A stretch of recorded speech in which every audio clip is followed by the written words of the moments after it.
അങ്ങനത്തെ ഞാൻ ലുലുവിലോട്ട് പോവാണ്.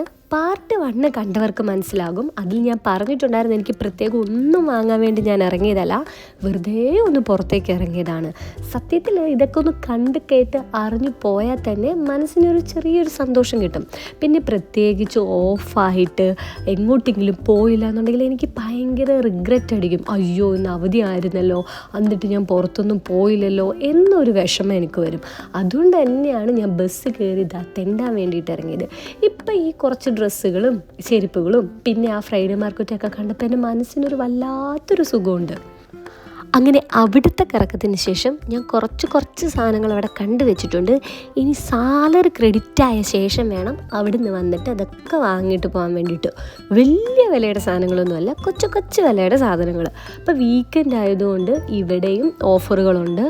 ഈ വെജിറ്റബിൾസിന് മാത്രമല്ല, ഇതേപോലെയുള്ള നമ്മുടെ ക്രീം ഐറ്റംസ്, ഷാംപൂസ്, അങ്ങനെയുള്ള ലോഷൻസ്, അങ്ങനെയുള്ള സാധനങ്ങൾക്കൊക്കെ അവർ ഓഫർ ഇട്ടിട്ടുണ്ട്. അപ്പോൾ കുറേ നേരം ഞാൻ അങ്ങോട്ടും ഇങ്ങോട്ടും വായി നോക്കി നടന്നു. 1-2 കൊള്ളാം. ആ കറക്കത്തിനൊക്കെ ശേഷം ഞാൻ ദാണ്ട് ഇവിടെ ഷാമ്പൂവിൻ്റെ സെക്ഷനിലൊക്കെ വന്നു. അപ്പം ഞാൻ ഉദ്ദേശിച്ച ഷാമ്പൂ അവിടെ ഇല്ലായിരുന്നു. പിന്നെ കൈ കിട്ടിയ ഒരു ഷാമ്പൂ പ്ലസ് കണ്ടീഷണറും കൂടെ ഞാൻ എടുത്തിട്ട് നേരെ ബില്ല് ചെയ്തു. ഇനിയിപ്പം നമ്മൾ ബസ് കയറി തിരിച്ച് അബ്ബാസിലേക്ക് പോകണം. അതാണ് ഏറ്റവും വലിയ ടാസ്ക്.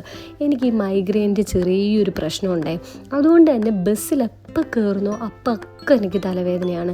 ബസ്സിൽ കയറി കഴിഞ്ഞാൽ എനിക്ക് ഫോൺ നോക്കിക്കഴിഞ്ഞ് കഴിഞ്ഞാൽ അത് ഭയങ്കര ബുദ്ധിമുട്ടായിട്ട് ഇപ്പം മാറിയിട്ടുണ്ട്. ഇനി നാട്ടിൽ പോയിട്ട് വേണം ഈ മൈഗ്രെയിനുള്ള എന്തെങ്കിലും ഒരു ട്രീറ്റ്മെൻറ്റ് എടുക്കാൻ. അപ്പം അടുത്ത വീഡിയോയിൽ കാണാം. ബൈ.